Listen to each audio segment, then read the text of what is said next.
Hello and welcome to the first of my videos about song breakdown. I put a lot of time and effort into writing songs. My name's Daniel, I'm a singer-songwriter currently based in New Zealand, and this is an overview of my process and just to show how I broke down the song and what it eventually turned out to be like. This first song is called 1,000 Times. I wrote this song many years ago, and it's about trying to make it in the music industry and getting very disheartened by the whole process, and also trying to find my own voice, trying to be original. And so the first line really of the song is, "It's all been said before, it's all been said 1,000 times." So that's the general theme of the song. It's kind of like a sad song. I'll play a little bit of it. It's in G.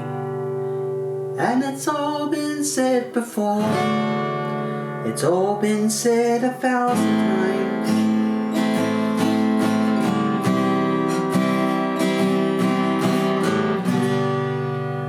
Now the first very interesting thing about this song, and I'm kind of battling with this one, is it starts in G. It's all been said before, all been said 1,000 times. Now when I go 1,000 times, the end note is actually a G, but in order to progress it forward I go to an A minor first and then to a C. So just to demonstrate that, it's all been said before, it's all been said 1,000 times. So times, so you've got a G and an A. Times. I'm not sure if I'm breaking any rules here. Just sounds right and kind of feels right, and it is a bit of a countenance there happening, which I think is quite interesting. So this makes it a very interesting one. It's kind of like a folk song. Lyrics wise, it's "Oh woe is me," a bit of teenage angst thrown in there. Just put my guitar away. So I thought I'd break it down. So the first thing, I always put down the guitar first, because that gives me my strumming pattern, also gives me my tempo. In this case the tempo is it is 74. So quite slow, and because it's a very intimate song, I didn't want anything to be really overpowering the message and the vocals. This song is stretching me. I'm not a classically trained singer. It's something the voice I've got, I've had to work very hard for, but it's the only one I've got. So I work with it. Thank you for technology. It makes life a little bit more easy for me. And if you listen to the guitar part here,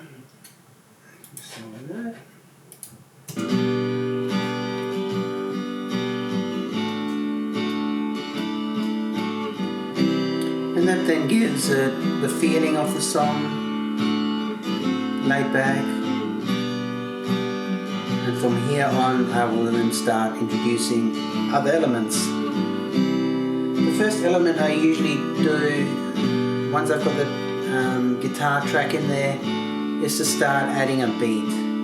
Now, because it's quite a soft song, and I kind of feel like it's something that you'd probably maybe listen to at a cafe. It's almost like a singer-songwriter song. So anything I add to it, I just want to add to the singer-songwriter experience. However, things changed during the course of arranging this piece, because I got a bit carried away with the instruments and it makes it quite dramatic. I do love cinematic feel, and I don't mind going over the top a little bit. And it's always easier to bring something back rather than push something forward. So because I don't do the mixing stage is done by someone else. I just make sure I get all my elements together in the right place, and then all the nuances will be sorted out later. So you will not hear the final nuanced piece. Once I've done it, I'll let you know. But at this point, it's just I'm giving you a breakdown of all the tracks that I put together. So in this case, I chose a kind of like a shuffle almost. We want it to be kind of understated, but kind of bopping along.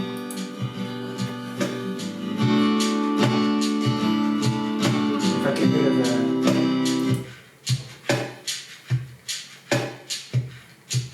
kind of moves it.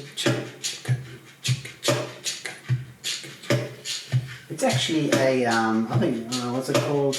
It's called Cafe Shop Percussion, and I think it highlights it quite nicely. The next thing I usually do, once I've got the guitar and the beat, it's very important to find the right bass sound. So bass usually works in tandem with percussion, and if they complement each other, then the whole song will basically hold together. So in this case, the bass sounds like this.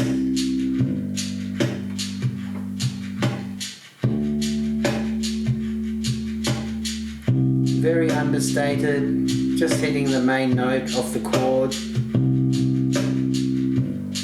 One thing I do like to do is start things very sparse and simple, and as the song progresses, of course, I imagine myself being the bass player and getting into the song more and more as the song kind of progresses. But initially, you want everything to kind of just complement each other and let things breathe. The other thing I really like about this track is the piano. I found just the right piano sound for this, and it sounds awesome. So I get rid of the bass, and I think it's this one.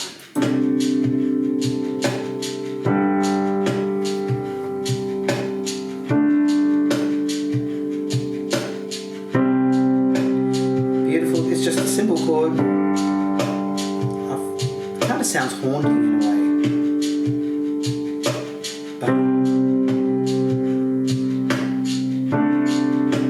So that's the beginning of the song. So if we add the bass to that.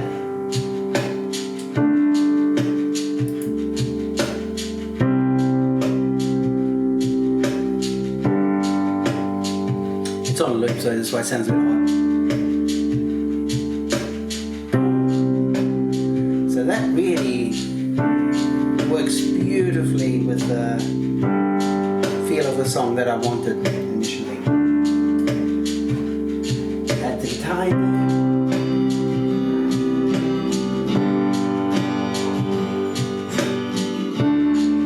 See, it's all starting to take shape. Alright, so now that I've got the basics, and it feels nice, it feels right, it's a really good bone structure for the whole song. And now it's time to make sure it translates to the verse and the chorus. So again, keep things very basic. You will hear now the transition going from the verse to the chorus. It's all very minimalist still. It's just got the guitar, bass, and guitar, bass, piano, and percussion. And I'll just play that for you now.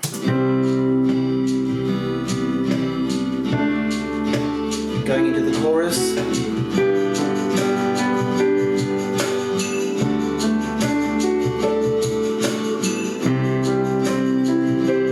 It's almost like now the swelling is starting to rise. And that's with all the instruments. Now really that part of the song is actually mixed right. You probably don't need anything else. But nice is not interesting. So every song has to have like something that sets it apart from everything else, because I've used very standard chords. Now I am not a classical person. I can play the strings on the keyboard, they translate quite well. If we have a listen to this.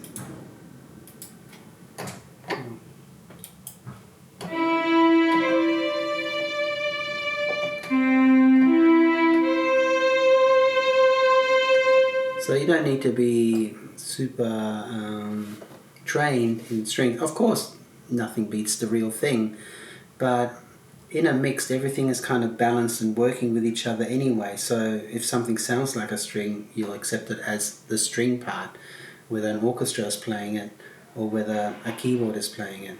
And hopefully, if the song is good, the song will capture you and you go along the journey. It's like watching a film. If it's edited well, the music's right, the color grading is really good, you don't notice quality, you just notice the thing as a whole. And music is the same thing. So rather than working in pixels, music works in frequencies. So you got to make sure the frequencies work with each other. So with this one here, just to give it a bit more emotion, strings are emotion, I added this string line to what I've just played you. It's going into the chorus.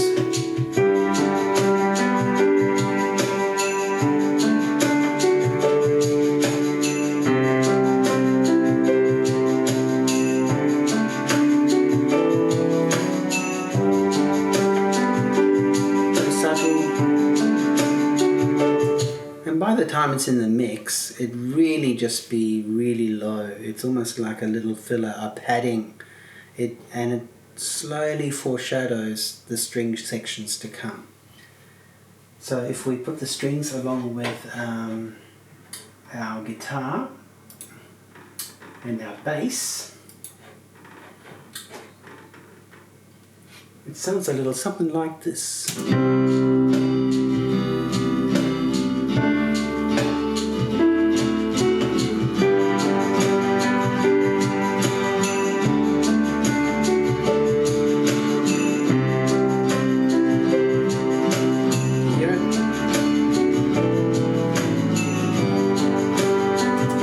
So already everything is blending nicely, even though nothing's really mixed, everything's just blah, blah, blah. It's full on in there, it's loud.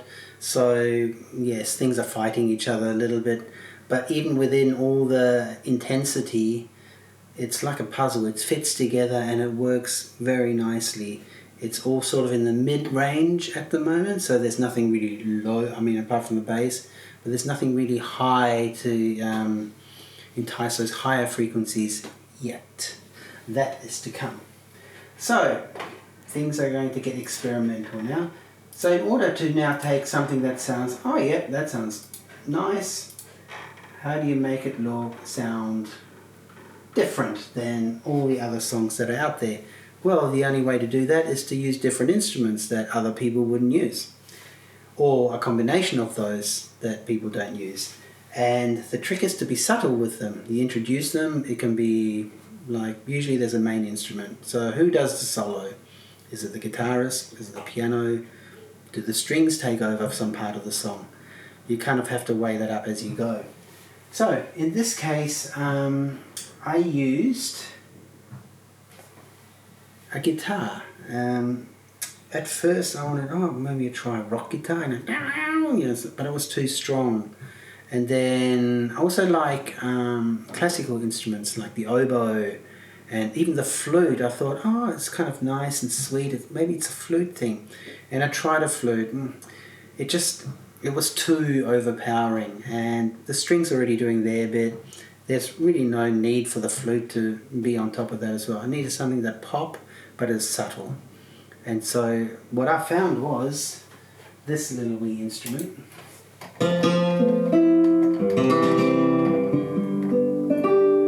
So basically, acoustic guitar, classical guitar.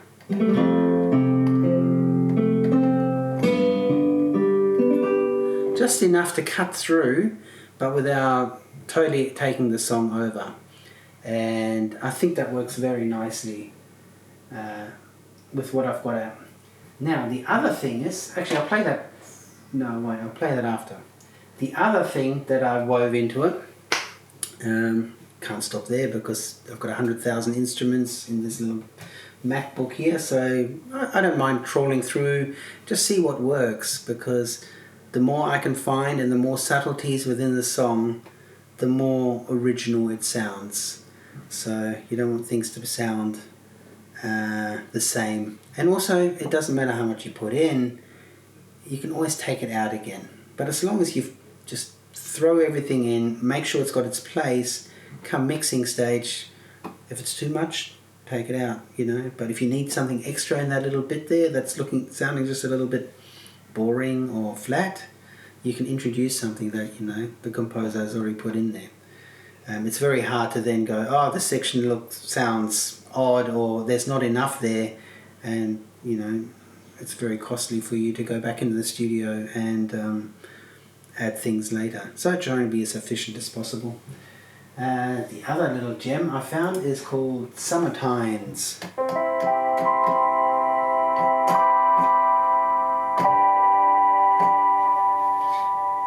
Kind of an odd sound, but I use it to help with the padding a little bit, and it almost gives the whole thing like an ethereal sound. Never mind the phone. This is what it sounds like when you put those kind of elements all together. But I know it might constrict. I'll get the vocal out.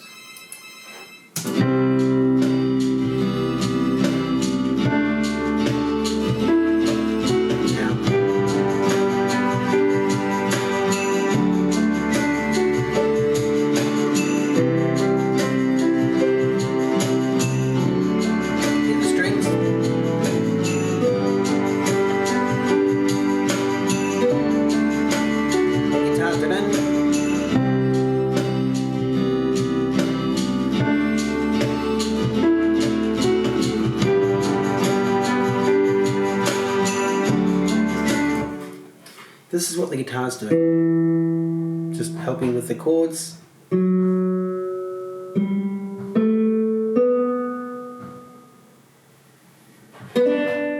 this is the other sound that I told you about. Don't know if you can hear it. It's kind of like, almost like a bell. It's going ding ding ding. Guitar.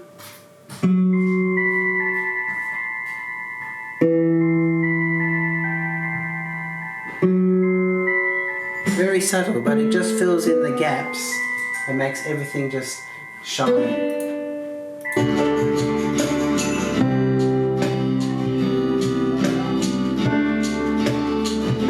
So now, bum, bum, bum. The bells, it's hard to hear them. Bum, bum, bum. As I said earlier, as the song slowly starts coming together and all the different parts are there, introduction, verse, chorus, maybe a bridge, verse, chorus. I'd like to, you know, add a little bit of breathing space maybe between the first and the second verse. And in order to do that, I don't really have anything in mind usually, because working out a lead instrument as such, just to give it a little bit more texture, because the vocal carries the melody, but it's nice to have an instrument come in and out just to reprieve that a little bit. And so I just leave a gap, and usually it's probably just the verse, the chords of the verse. It sounds a little bit like this. This is the gap I'll leave.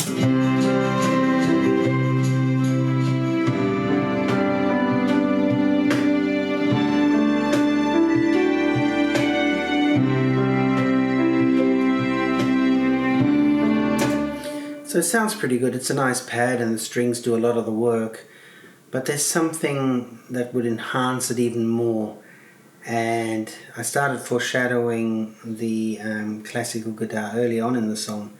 Now I'll bring it in, and because it's going to feature a lot more, especially when it comes to the last chorus and the big fanfare at the end.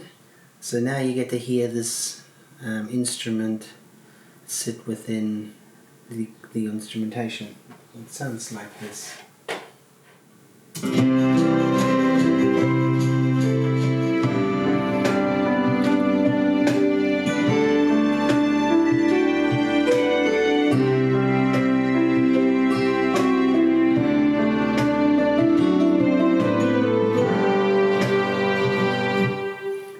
kind of see how it fits in there, and then the next verse starts.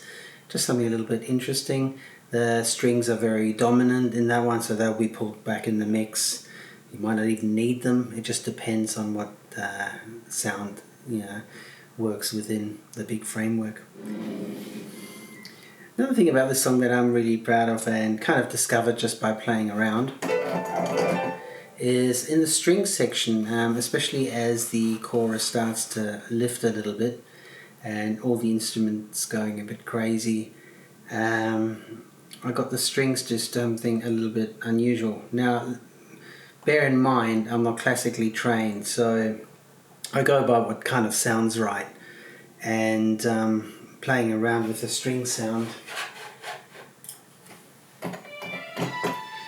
I use them a lot to just help with the chord structures. So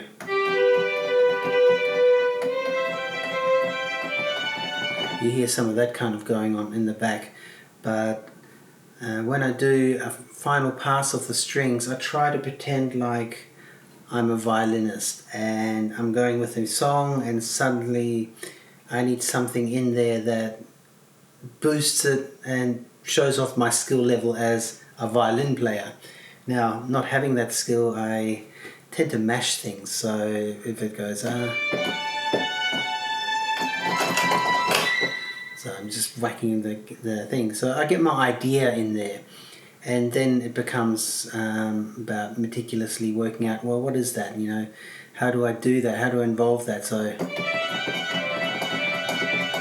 there might be a point when they're going na, na, na, and suddenly they want to go before something rises. That's my understanding. I've never been in an orchestra.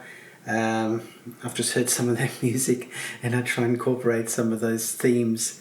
And if I was a violinist, I would like a part of the song that gives it just a little bit more oomph, so to speak. Anyway, this is kind of what I came up with. If I solo that, so that was just with the simple notes, the chord structures, and now they want to go a bit crazy.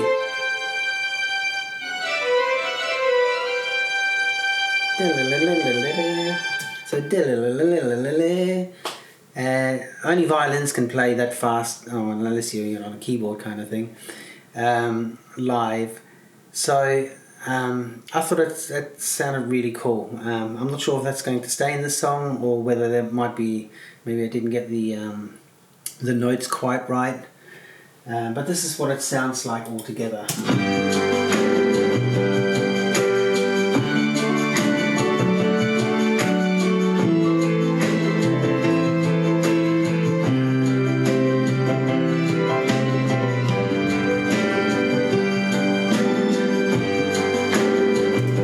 So you kind of see how that blends in.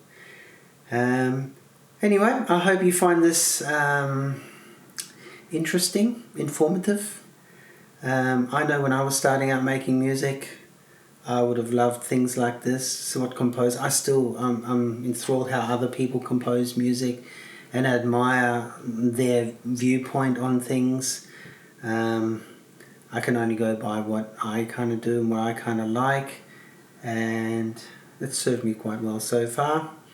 But there's always room to learn, and I think the biggest thing is just to remain playful. And I know music, with everything else in life, can get way too serious, and gets too serious way too quickly. Getting a spark of inspiration is fairly easy and fairly common, but having the tenacity to stick with it and push yourself throughout the whole song, not just the beginning, that's kind of what this is about for me. So I'd like to document my journey in finishing a fully professionally produced studio album, and thank you for coming along. And every song I kind of prepare, I will do a little overview, and I think it would be quite interesting to see what goes on behind the songs, because a lot of the times these things just magically appear out of thin air. No one has any context, especially for a new artist. It's kind of a dark art, really. I mean, people can spend months to create their 3-minute masterpiece, and it's unfortunate that we judge the piece, on its merits of its finished version only, and I think it just broadens the understanding a little bit more of what this art form is.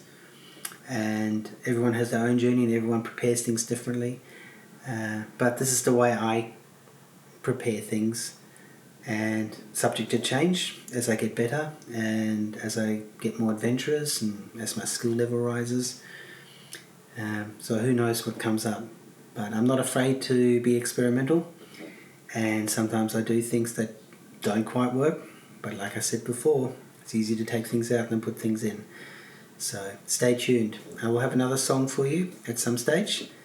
This song was called 1,000 Times by Daniel Haberdunk. That's me. So stay tuned for the finished product. Bye.